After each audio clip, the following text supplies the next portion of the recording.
Did you know that there are good questions and far from good questions when coaching? Now, coaching is not just about asking questions, but knowing when to interject and how can make a world of difference for you in your practice and for your coachee. In this video, we are going to talk about 5 common mistakes when asking coaching questions and some tips to improving on them.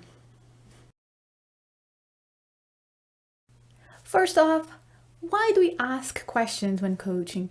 And most importantly, why do we try and ask open questions? I particularly like to call them opening questions because not only they are broad, vast, but I like to think that they open up avenues and doors for the coachee. So here is why I think we should be asking those questions. First, because all of the information is with the coachee. They are the ones who lived the situation, who felt the emotions, who saw or failed to see certain things. So if anything, they are the ones with the facts, with the feelings, the ones who know a little bit better than you. Buy-in. Coaching has a lot to do with asking, what are you prepared to do? How far would you go? We usually are just more open and accepting of using our very own ideas and suggestions. So coaching is about bringing those out of the coachee. It generates authenticity, discovering together, co-creating things. There's a lot of bonding and creation of trust and transparency in this kind of process in which the coachee works together with the coach and not just being imposed on. Let's take a look at those mistakes and how to fix them. Our first offender, number 1, is asking closed questions. They are called closed questions for a reason. They tend to shut people down. They close the avenues for coaching. So don't use those unless you're trying to clarify facts. The closed questions, they will ask for some sort of yes or no type of answer, limited range type of answer. So you see that they are not very powerful throughout the coaching session.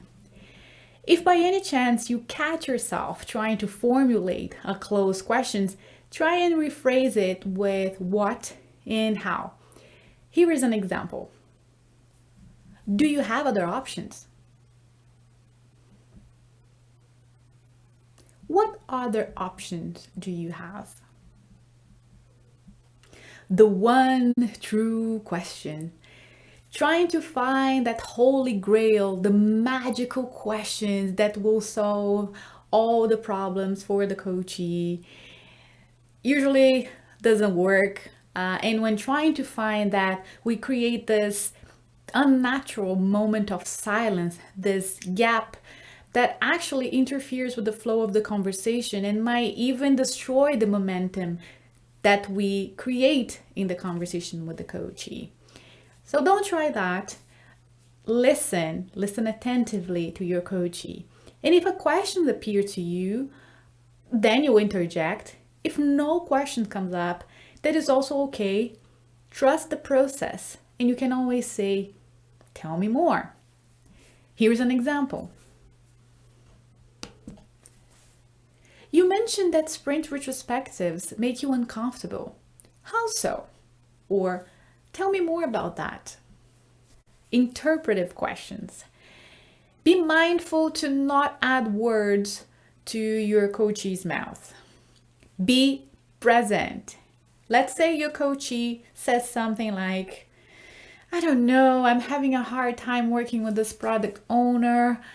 She's so bossy. And then you go and ask, okay, how long since you have disliked working with her?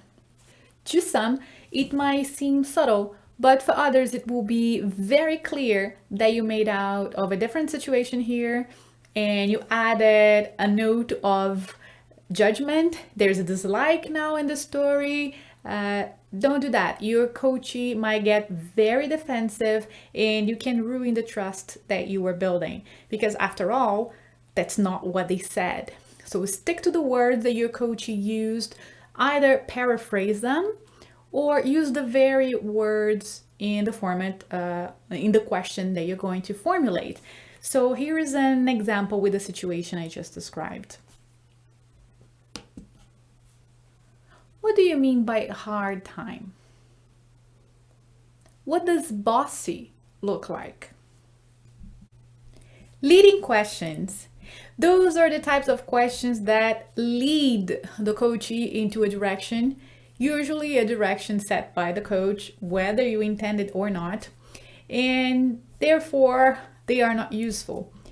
Another thing they can also do is that they offer a chance for a cop-out for the coachee, so they don't have to think long and hard about a certain problem or solutions. So if you catch yourself asking a leading question, what I usually do to correct that is that I add options in the end of my question, sometimes even something in the opposite end of the spectrum. Here's an example. Are you feeling discouraged, upset, excited, or what? Why question? Well, it's certainly not forbidden to use why, and I assure you, you will end up using it once or twice, maybe even in a single conversation. I avoid those, usually because why questions, they phrase that way, they appear to challenge people's motive, almost as if we are questioning their reasoning.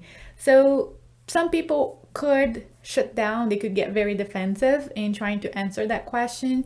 Some other people might just feel stuck because thinking why just feels like you're trying to find this little point in time, in an event, in a situation. It's just overall not very opening for the coachee. So personally, I like to get my muscles going and get used to rephrasing every single why question, at least with a what. Here are some examples of rephrasing why with what. Why did you accept this product owner position? What factors made you accept this product owner position? Why do you think he's going to say that? What is making you anticipate that kind of response? I hope this video was useful for you.